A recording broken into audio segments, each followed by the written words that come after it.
memang Ustadz pelajarin kan. Betul. Dan kukira itu akan sangat bermanfaat sekali untuk orang-orang tahu sebenarnya apa yang terjadi waktu itu. Karena House of Wisdom ini kan orang bilang mungkin perpustakaan, Iya. perguruan tempat belajar. Baitul Hikmah. Baitul Hikmah ini jadi tempat orang-orang bisa ngekritik pemikirannya Aristoteles, Plato dan lain sebagainya. Iya. Sebenarnya kenapa ini semua bisa jadi gede banget dulu Iya. dan kenapa ini semua akhirnya hancur dan kita mundur gitu. Aku jadi ingat tadi follow the money kata Plato ya. Iya. All war is for money. Iya. Kata dia ya setidaknya kira-kira begitulah ya. Iya. Oke, tentang Iran, pertama konsep Baitul Hikmah ataupun Iran ketika jadi pusat peradaban dalam hal sains di dalam Islam itu terjadi di masa Sunni.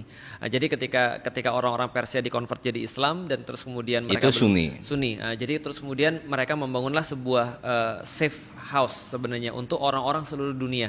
Dan kita tahu pada saat itu adalah persekusi terhadap orang-orang pagan dan orang-orang yang ateis itu besar sekali Oh, justru oleh Barat. Oke. Misalnya contoh ya, salah satunya walaupun ini terpaut jauh banget daripada waktunya ya, ada satu film judulnya Agora. Itu berbicara tentang Hipatia. Hipatia ini adalah seorang ilmuwan cewek yang waktu itu sangat jarang sekali dan dia ngajarin para calon-calon raja dan calon-calon birokrat. Dia ngajarin matematik dan dia bahas banyak sekali tentang ilmu-ilmu alam, tapi dia ateis. Karena pada saat itu kekristenan sedang merajalela waktu itu, maksudnya dan sedang naik. dalam dark age-nya ya kan. Betul.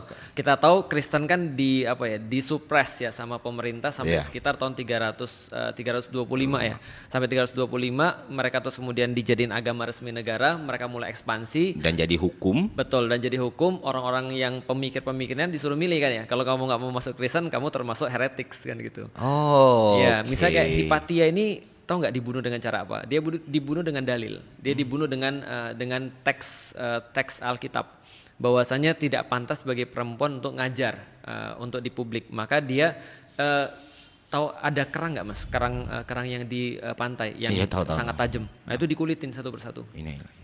Terus dimutilasi. Nah, itu yang terjadi pada Hipatia dan ini terjadi pada banyak sekali juga orang-orang yang belajar sains. Nah sehingga itu terjadi brain drain akhirnya ke negeri-negeri muslim. Orang-orang muslim itu menampung mereka dengan seluruh keahlian-keahlian mereka, dengan seluruh apa yang mereka sudah bangun sebelumnya yang merupakan tradisi Yunani. Maka bisa dikatakan Baitul Hikmah itu adalah pelanjut daripada tradisi Yunani sebenarnya. Jadi di Baitul Hikmah itu yang paling banyak terjadi adalah translasi buku. Jadi buku-buku Yunani dikumpulin, ditranslasi menjadi terus kemudian bahasa Arab, lalu terus kemudian dipelajari oleh orang-orang dan kemudian dibahaslah tentang bagaimana melanjutkan tradisi Yunani ini. Nah, jadi Ohara ya. Ohara, makanya di Buster Call kan, sama Mongol ya. Kehancurannya sendiri